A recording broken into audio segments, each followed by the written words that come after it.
Yes. Hello, everyone. Pop us a note in the comments to see if you can hear us, see us. And I am so excited to be here today with Jeanne Radsick, who is our president at C.A.R. Tell us where you are from. Post a little note. Let me know where you're watching from in the comments. First one gets a shout out. Aha, hello, Vilma. So glad you're with us today. Mimi, Leslie, we miss you, Leslie. All right, so it's working, and I will get started. And I want to make sure that everyone knows about our book club discussions. We've been having such great discussions in, Sarasota, yay, San Francisco Bay, Nada, thank you. Ruth McNevin from Glendale, Natalie Budillo from Sacramento. So we have all of our WomanUP community here with us, and Deborah from the Lake. We miss you, Deborah. We miss you, Leslie. Thank you so much for joining us in the chat. Okay, so back to where I was going. Book club updates. So the likability trap was such a great conversation. We're having another one next week on Tuesday, the 17th at 11. We'll drop the link to the event in the comments below in a few minutes. And then How Women Rise is our next book, happening on the 24th of this month, 11 a.m. And then don't forget, in December, we're having Nina Dosanjh lead our book club discussion on The Alchemist. And if you were at WomanUP this year, you know her. That's her go-to December read. So we're really excited about that. And that's happening December 15th.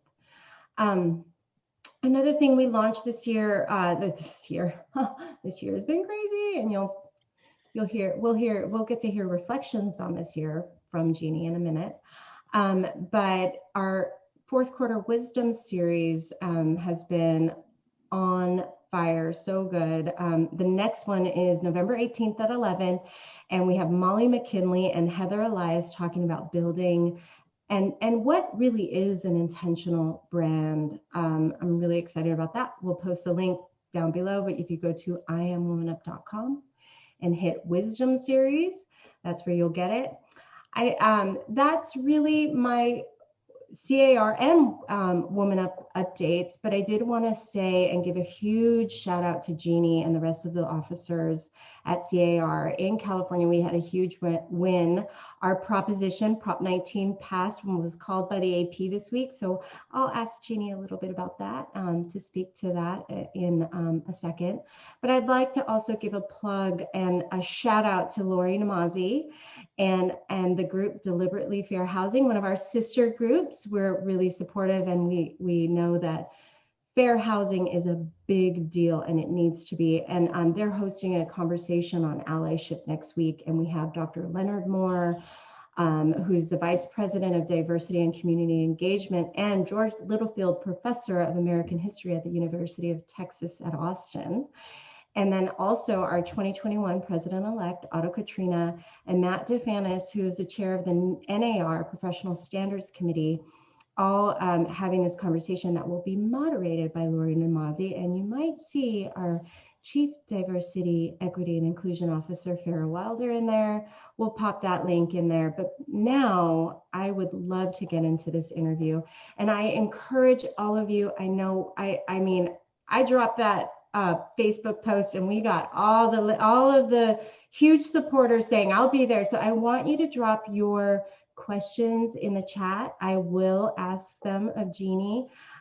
This is your chance. Jeannie has had a phenomenal year of leadership in what was an extraordinary year by all accounts. And so before I get into the interview, I want to give Jeannie a proper introduction. Jeannie is a 30+ year resident. Don't read all that stuff. I'm not, but you've been in the industry. I almost said resident, but you're a resident realtor in the industry for that long. You're a realtor with Century 21 Jordan Lincoln Company. You're a longtime C.A.R. director, longtime N.A.R. director. You are a servant leader, and you rose through the ranks at the board at C.A.R. and served as president this year. So Jeanne, welcome. I want to understand how you're doing. Thank you, Sarah. You know, I can't say it any more clearly. This has been a fabulous year. You know, I know that we've all been challenged. I know that there's been a lot of anxiety and a lot of anxious moments. But when would you ever have the opportunity to reset, redo, and renew what your goals are and how you want it to look? And that's what we did at C.A.R. this year. And I feel so lucky to have been a part of it. You know? I mean, you led with such wisdom, grace, and strength. You know, you really did. And you know, with all the pain and look, we're not looking, we know that there's been so much heartache out there. But in terms of C.A.R. leadership, you did it, right? And you served, and you did not expect that type of a year. No, that's for sure. So, I mean, let's focus on one win. And there were several, just given our ability to be flexible and reset, like you said. Talk a little bit about Prop 19 and what it could mean for residents of California. You know what's been an interesting byproduct of that? Prop 19, for anyone who does not know, was an enhancement to Proposition 13, a 1978 proposition that was approved by the voters. And that proposition allowed people over 55 to transfer their tax base. But the caveats were that you would have to be buying down. Well, okay, so the prices and the value of homes in 1978 is remarkably different than it is, 25, 30 years later, right? And so it needed to be retooled, but people were afraid that if we started monkeying with it, that the government would take it away. Well, I'm here to tell you that our legislature already had their eyes on it, and they were ready to strip it of any sense of value.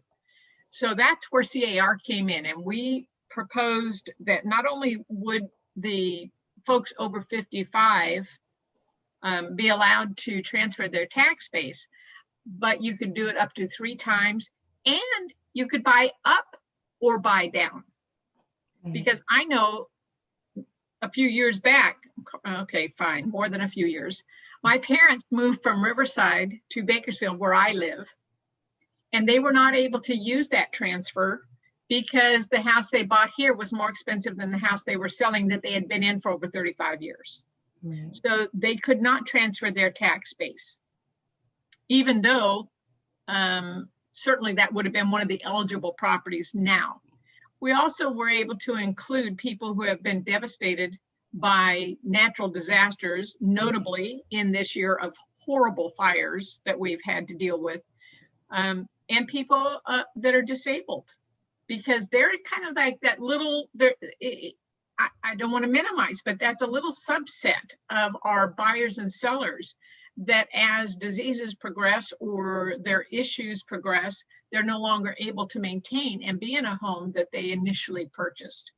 And so this was kind of a real win for multiple folks, in our opinion, and that's the way we promoted it. And hopefully it frees up some and allows more people to achieve homeownership, because,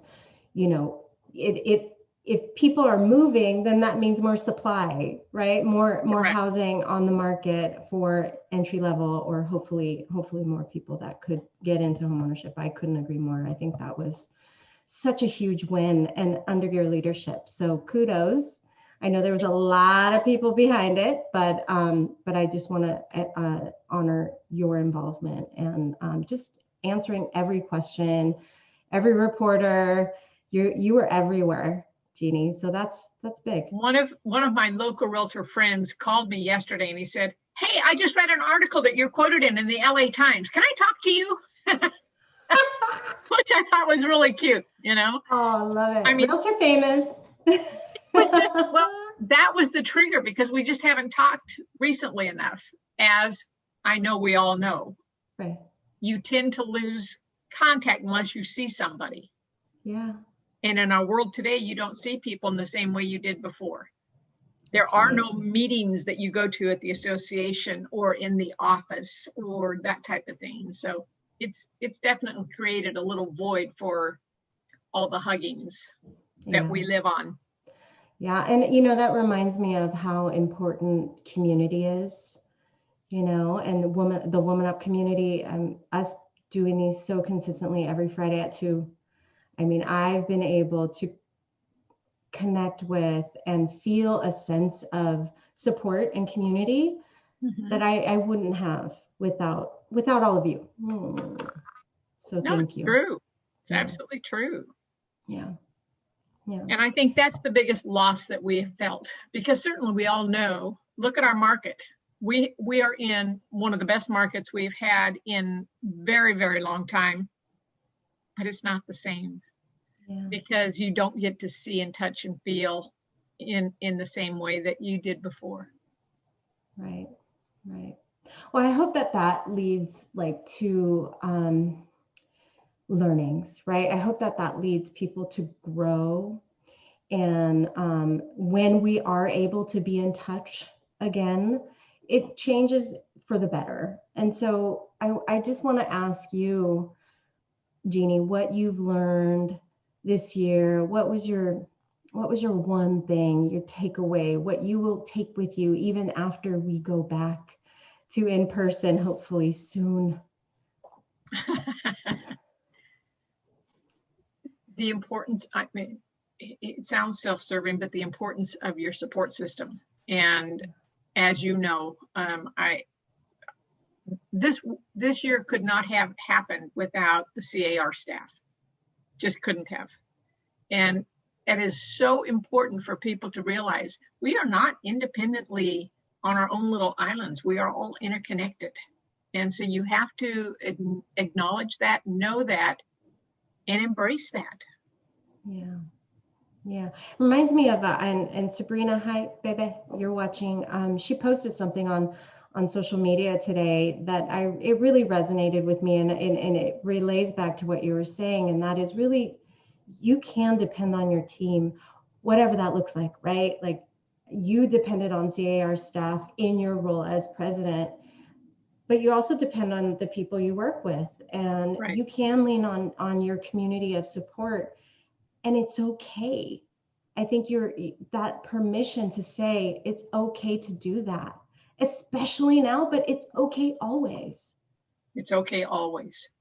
Yeah. You know, and I think that's what the male gender doesn't understand, that the women have as an advantage. WomanUP, you know, because it isn't about how I can be better than Sarah or how Sarah can be better than Jeanne. It's about how can I support you? What can I do for you? What is it can we do for each other? It is that WomanUP sense, whether it's part of this particular group or not, which this group is fabulous at it, but it's women are willing to support one another. I mean, I understand there's exceptions, but women are better at it than men are, generically. Well, I think it's our maternal instincts, whether or not you have kids, kick in sometimes, right? Yeah. I did share with Joel the other day, and I said, you know, I mean, yes, I enjoyed our board of directors meetings. I really did, you know, because it's like you led them like a boss. But I've always described myself as that air traffic controller personality. Okay, well, if this doesn't work, then we'll have to go to this plan and whatever. I mean, when my kids were little, if we were planning on going somewhere, I never told them ahead of time where we were going, because if something happened, we didn't get to go, I didn't have to apologize for not being there. I learned that from you early on. I don't do that to my kids anymore. Yeah, but you know what I'm saying. So when I was at the board of directors and I told Joel, I said, now the joke is people say, yeah, and we got to hear Jeannie's mom voice today. Which could be considered insulting, but I really don't think it is. I think it's. No, I think if anybody knows you, they get it. yeah. You know. No. By the way, Jeannie has. If you don't know, Jeannie has 7 children, and how many grandchildren? How many grandchildren? 11. 11. 7-Eleven. So lucky. 7-Eleven.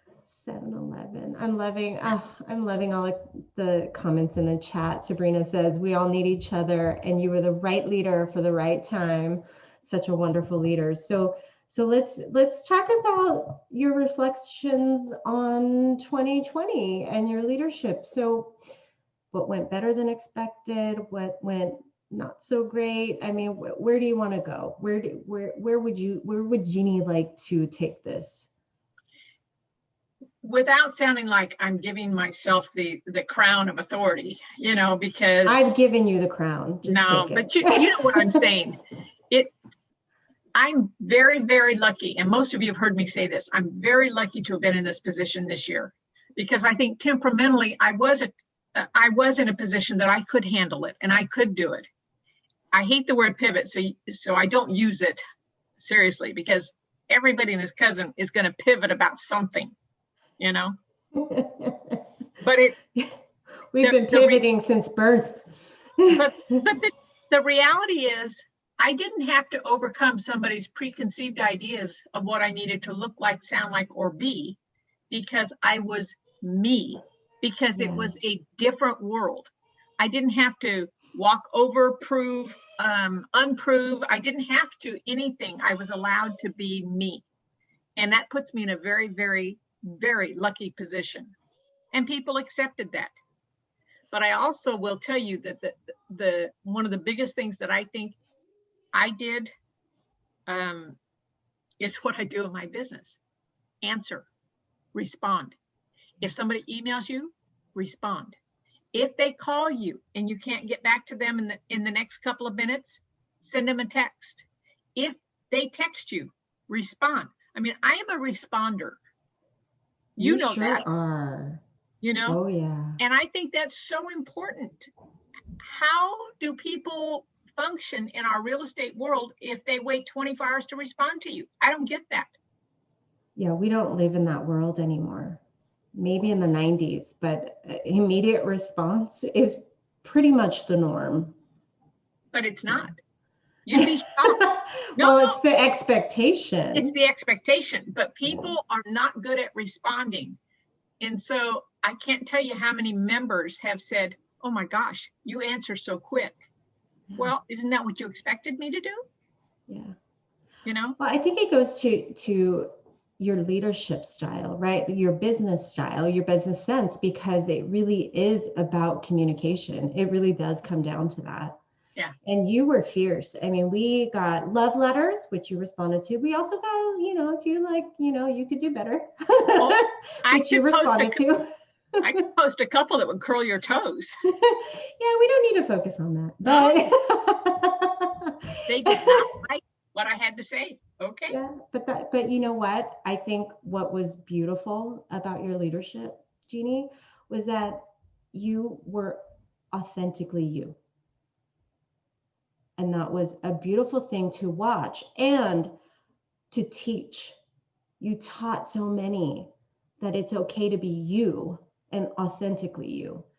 I'm going back to Nina Dosanj's comments at WomanUP this year, but it's really true. It's really true. So okay. So what helped you get through? Who helped you the most? Or what did you turn to for, balance, solace, introspection? I don't know that I have a one thing. Honestly, when the pandemic first hit, oh my God, I was on this computer from early morning till 9, 10 o'clock at night. And then it's like, oh, guess what? I haven't eaten today. Maybe I better go get something to eat, Wow. Not but go from here down to the kitchen. Right. And find something to eat. And, that went on for about 3-4 weeks. And then you kind of get into a groove. Well, that was when we first started it. And it really had nothing to do with me, but I can't tell you how proud I am of C.A.R. and what they did. I mean, within the first week being non-essential to 2.5 weeks later being essential workers, but we needed new forms. We had 2 new hotlines. We had everything and its cousin hitting us, and staff stepped up, put it together, and answered the call. And it was just stunning. It was stunning what C.A.R. did for the membership. I hope the membership understands that and appreciates it. But it's just, so yeah, I get to bask in that glory. Seriously. Yeah. But it was such a collaborative effort. And I was a part of it. It felt very collaborative, and it still does. I mean, don't get me wrong, we're all a team, right? But it really was, everyone was in it to help the members. And we had one kind of goal. How do we get our members through this? And you were leading that, you really were. Well, go ahead. The folks that I know we had people that spent all night getting forms put together so that they could be populated on zip forms by the next day. Our legal team was on fire. Yes. Did we have 6 or 7 more iterations? Well, yeah, but that was because the members then said, wait, what about this? But it's a part of the collaboration. Yeah. You can't suddenly just create things out of nothing and pre-understand what all those ramifications might be. Right.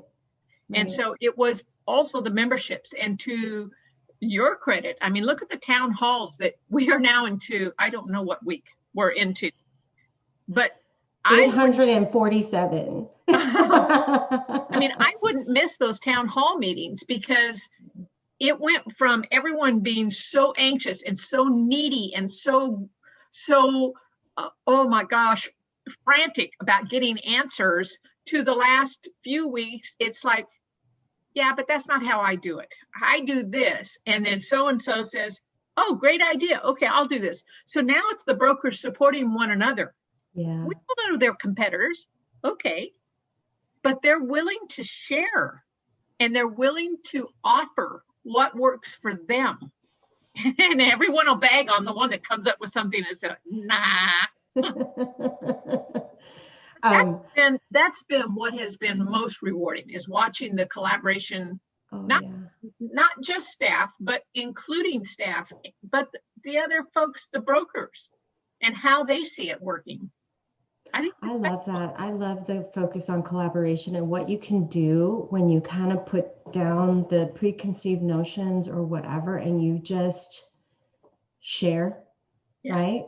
You put your guard down and you share. And that's what we're starting. In the beginning, it was like knives out, well, not really, but we were always a pretty collaborative group. But you start to see the trust level in the chat, right? Like, people are sharing, people are giving best practices. And I'm really, this is a broker call that we do every other Friday now with California brokers. So if you're a California broker and you want to be on this call, email me, sarahs@car.org. But it really has evolved into a community of support. Really. And not all of these brokers, in fact, I would dare say that the majority of them had never been particularly involved, because if you go to the C.A.R. meetings, they're typically the practitioners, not exclusively, but they would be these big brokers, agents that are participating. Not the big brokers, they're back at the office, making everything work. And so for them to get a new understanding of what C.A.R. is about and how we want to make it work for them has been really evolutionary. Yeah. Well, we definitely won't go back to in-person meetings like that anymore. No. I mean, we will, but not as many, because we can get so much done and not take so much time out of a broker's busy day, right? But help them, help each other, all the things. So it's great. I do have a couple questions in the chat for you, Jeannie. Okay. Leslie wants to know how you keep your energy up you are nonstop. So how do you, like, it really goes back to the other questions, the balance, like how do you stay balanced? I don't know.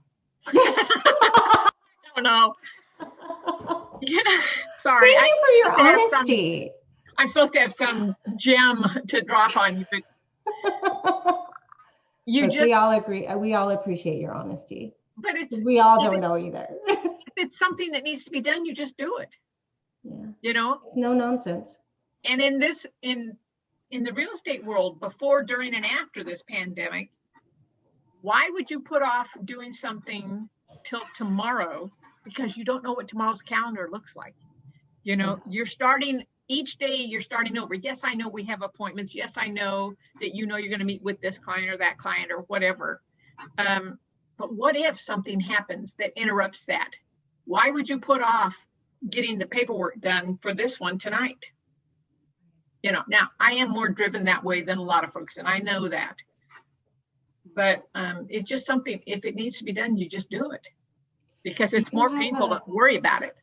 100%. Just do it. Leslie said, just do it. And that's, you know, I used to have that motto on my laptop, and then I got a new laptop and I need a new sticker. I love the Nike, just do it, because that's kind of how I roll. So I can relate 100%. But do you have like a morning ritual? What do you do in the morning? What is your morning? Oh, give us. Don't ask me. I'm such a disappointment. Well, is it like, what's coffee? Like, I have to have coffee. Like, what is it? I get up at 5:30. Not a disappointment. Oh my God. I get up about 5:30, literally go out, get the newspaper. I still get the newspaper. There's something about that tactile, turning the page, have 3 cups of coffee. I'm done no later than 7:15, because I better jump in the shower, because I'm telling you, I was texting a client at 6 a.m. the other morning. I'm sitting there looking very unlovely, drinking my coffee, and this guy says, it's not a client. He actually wasn't a client. This guy is texting me. He says, hi, my name is such and such, and my sister is wanting to buy a house. And he's asking me all these questions, and I said, has your sister seen this house? I think so. Well, then that means that she has an agent she's working with, because the house is on lockbox. So she likely has a realtor that she's working with. Oh, and I said, does she have a sister? He said, well, I'm a CPA, so I'm helping her buy a house. And I'm thinking, no, you're not. You're in the way. Get out of the way. He didn't say that, but that is what's going through my head. And he says, yeah, she has a lender, I think. I'll have to check with her. I said, so assuming she's working with a lender and a realtor, what is your basic question? Swear to God, this is after 20 minutes of texting. The guy says, is the house still available? Oh, goodness. I said, yes, it is. So have her agent call me. No good deed goes unpunished. Your communication style got you into that. I shouldn't have answered, but it's all good. It's a potential client down the road. We know that. Now he has you on text. He's going to be texting you at 6 a.m. It's a work in progress. So, what, Jeannie, what are you, what have you been most surprised with? What surprised you the most during this year?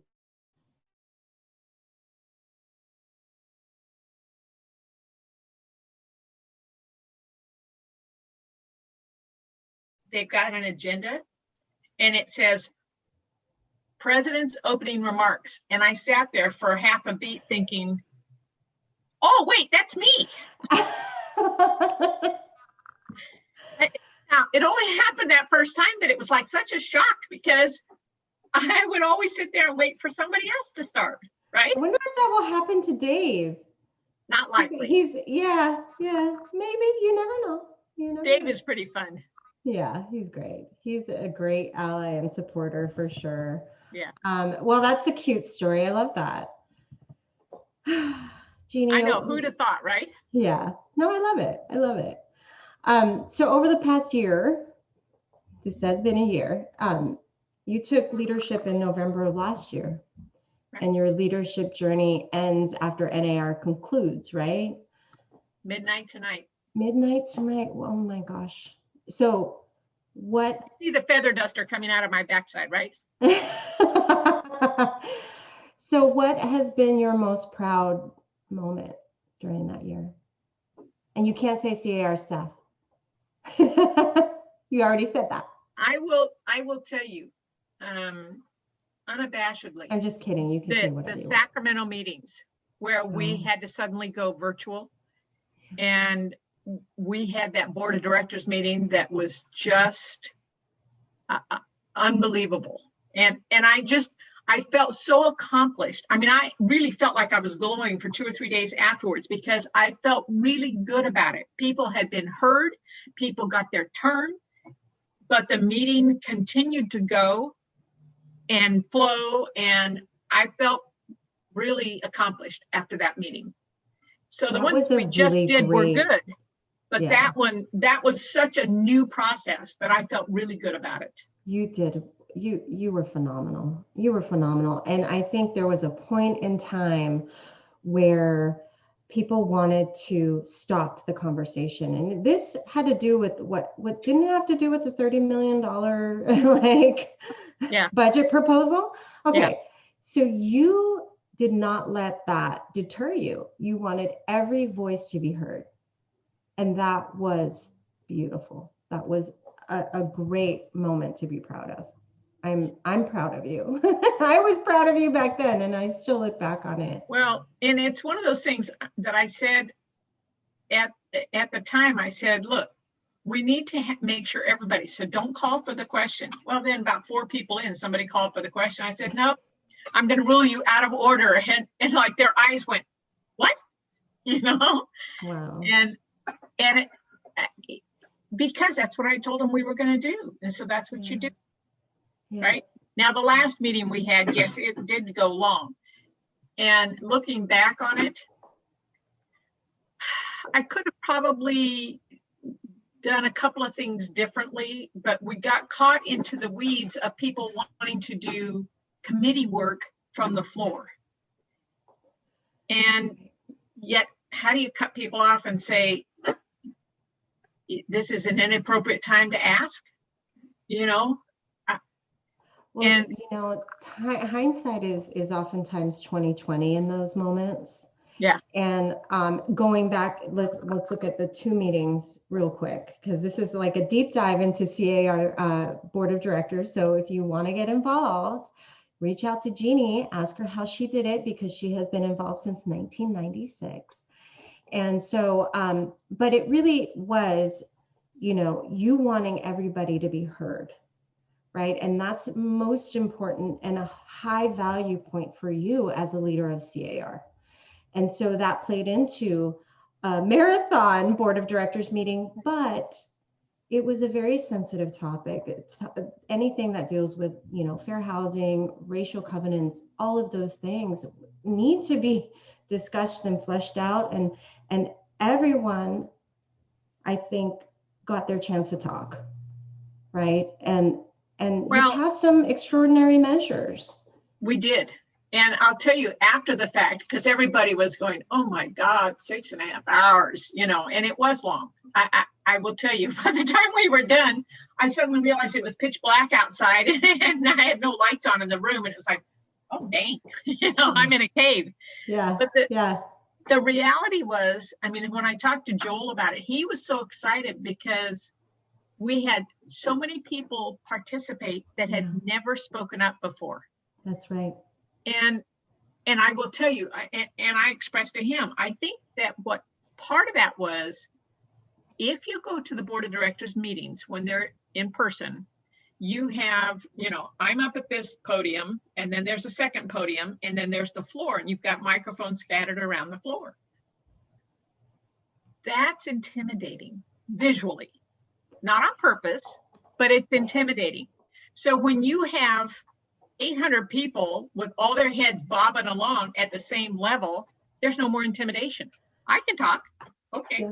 Yeah. And I really think that freed people to not feel intimidated.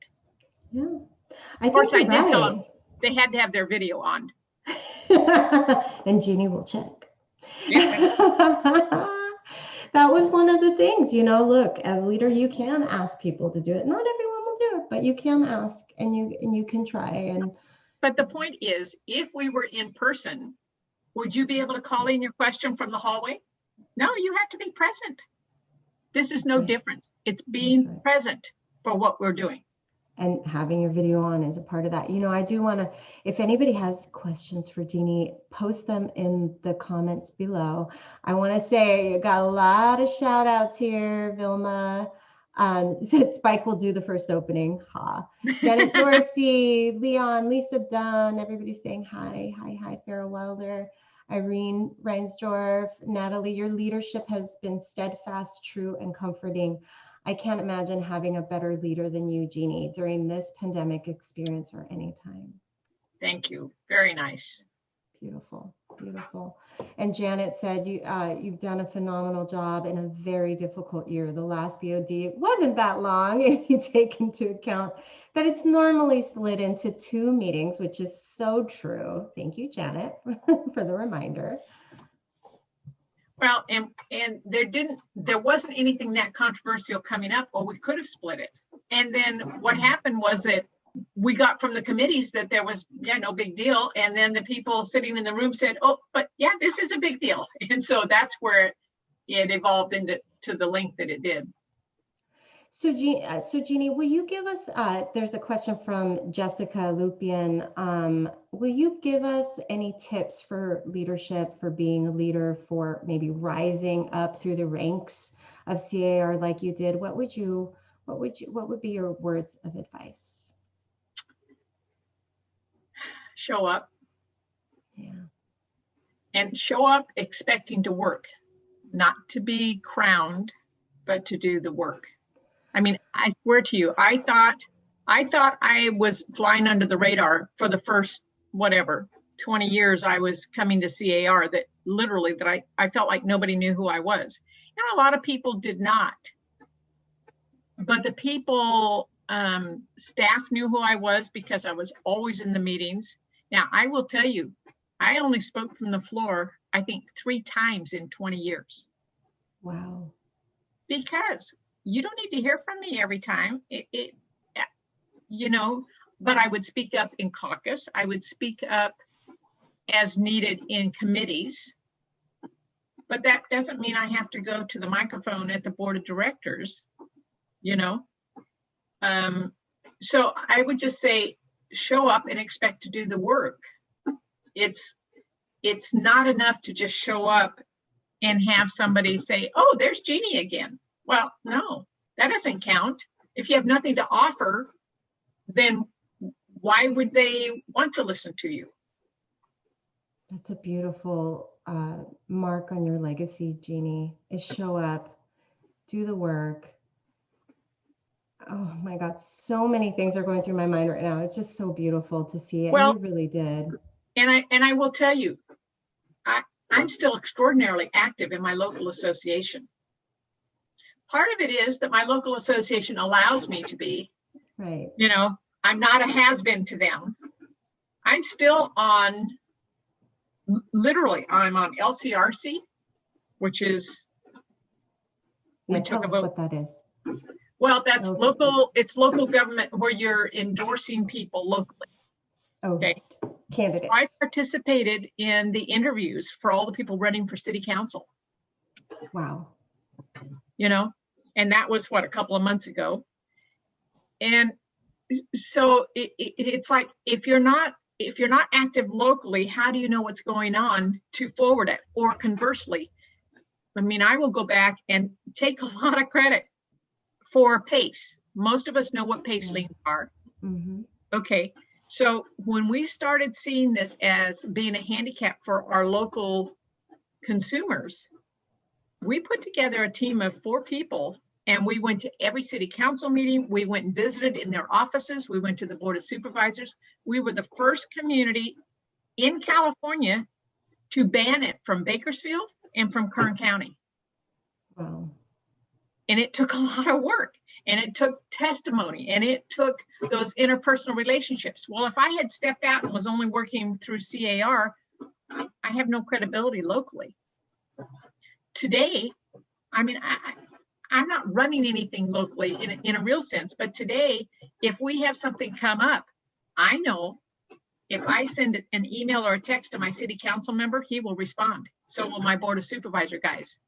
They will respond to me. They know who I am. And it's not because I'm Jeanne, it's because I represent the Association of Realtors to them. And also you care about impacts on the consumer, right? You care about how this affects your community. And I think that's a testament to your leadership. I do want to get to all of the wonderful comments that have popped up again. Oh my God. Leon Townsend, thank you for a great year in these times, believing as well as supporting future leaders. Connie Myers, such a beautiful interview. I do want to say that both Jeanne and I were crying in the green room. We're composed right now, but don't make us cry. Like, okay, don't make me cry. Nina Dosanjh, Jeanne, what would you say was the most difficult obstacle in your role as president to overcome that you did not expect? That's from Nina. Well, thanks, Nina. I mean, nothing like making it hard. I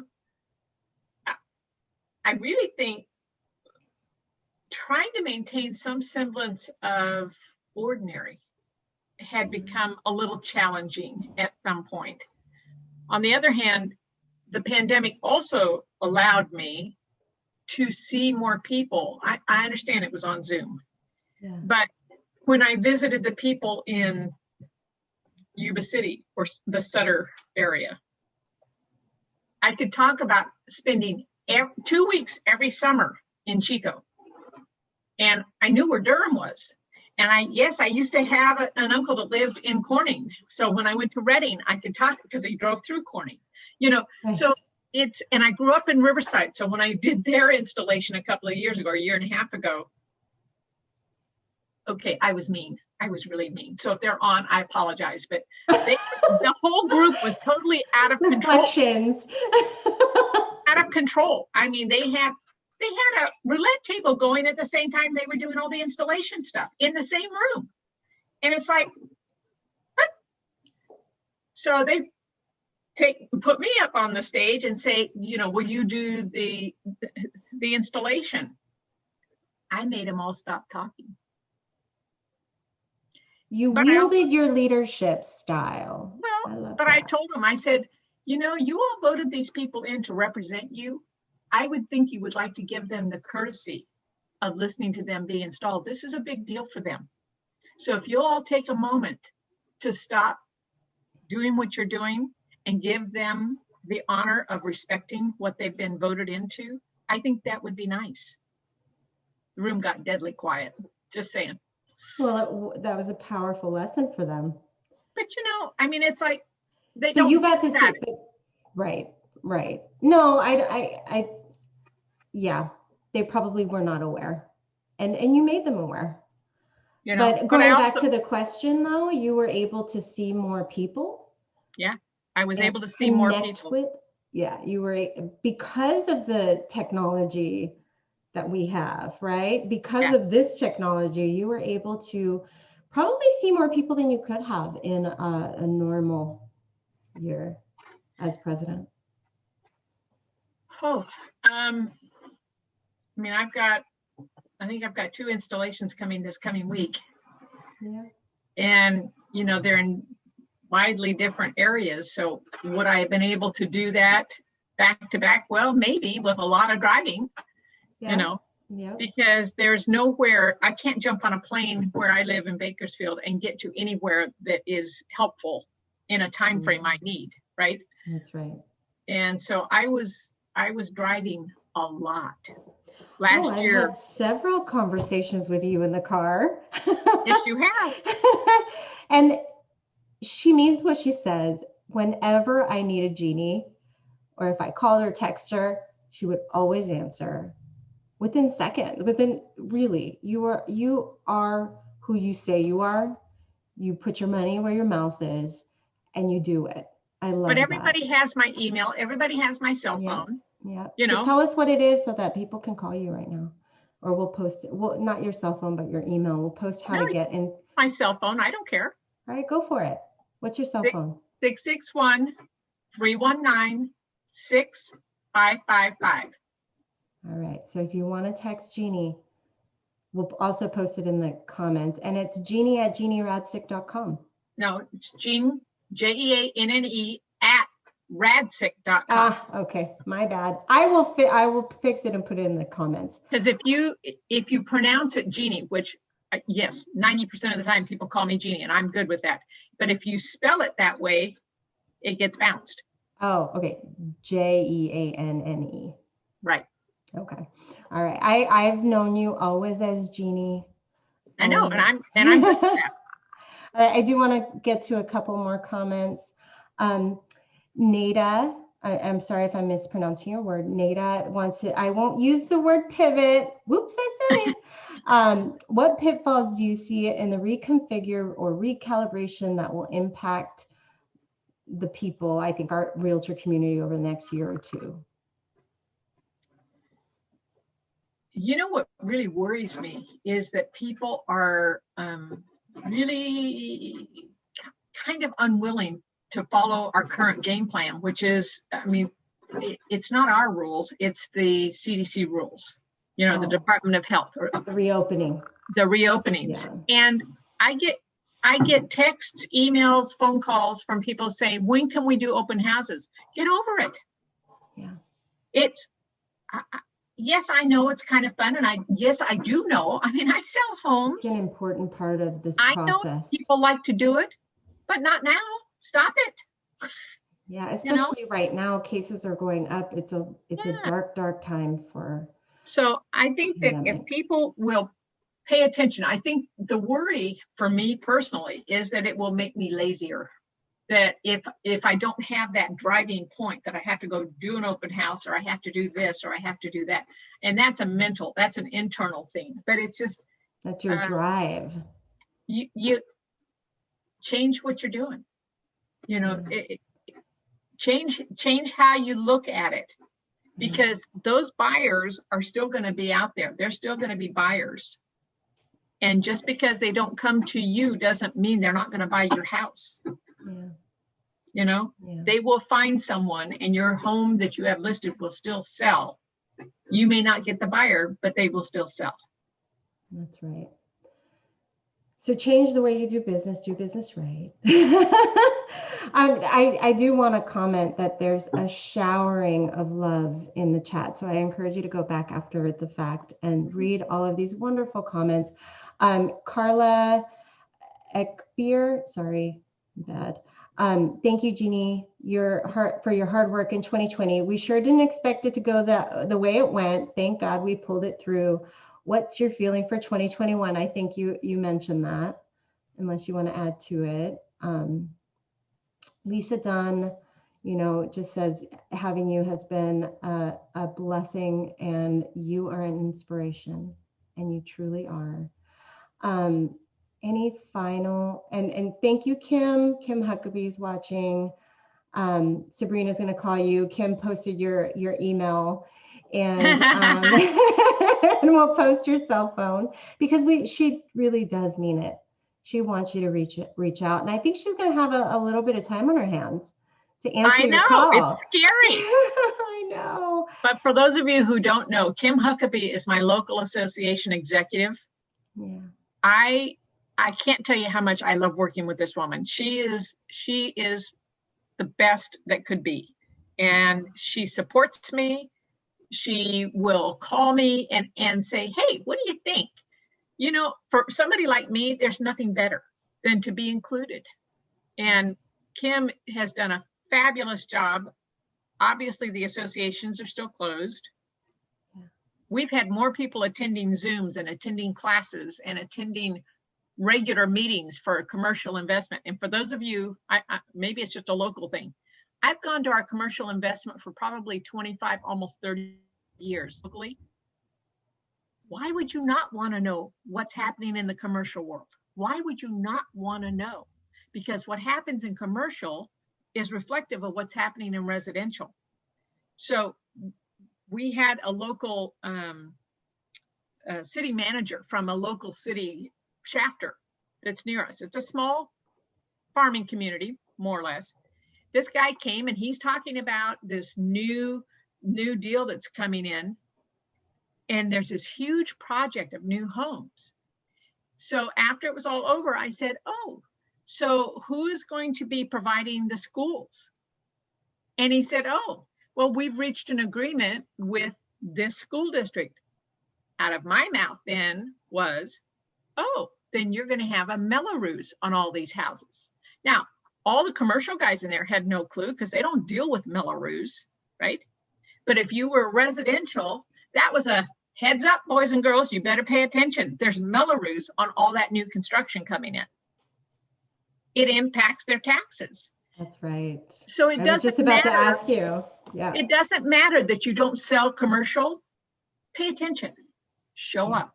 Goes back to that statement. Show up. I love that. And parting words of wisdom. By the way, Danielle Fontes, she says she's going to call you at midnight tonight. I don't know if that's an inside joke, but if you call me, Danielle, my thing will be on do not disturb because I'm it'll silently be going zzz, zzz. Right. You have such a showering of support, and I am a huge Jeanne fan. Jeanne, any final words of wisdom to instill on the WomanUP community? You know, I have to admit that I didn't have the expectations when we started WomanUP. I didn't know what to expect. Do you know what I mean? Yeah. And this has been such a lovely community, and you get so much out of it if you allow yourself. Yeah. I know that the virtual is not the same. I do get that. And we're hoping for a real deal this coming year, right?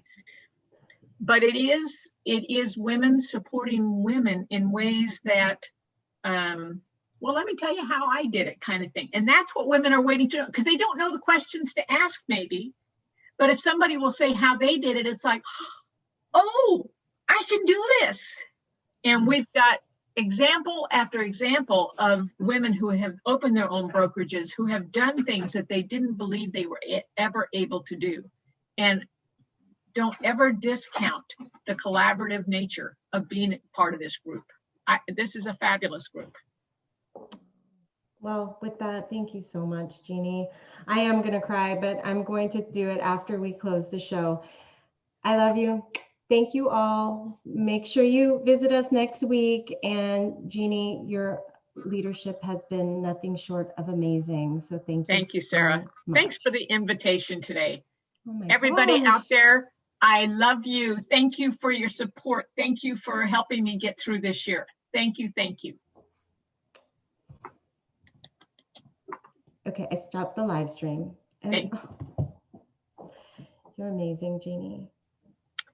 You know, I sometimes, Sarah, I feel like I don't have anything to say. And then I don't stop talking. Absolutely do.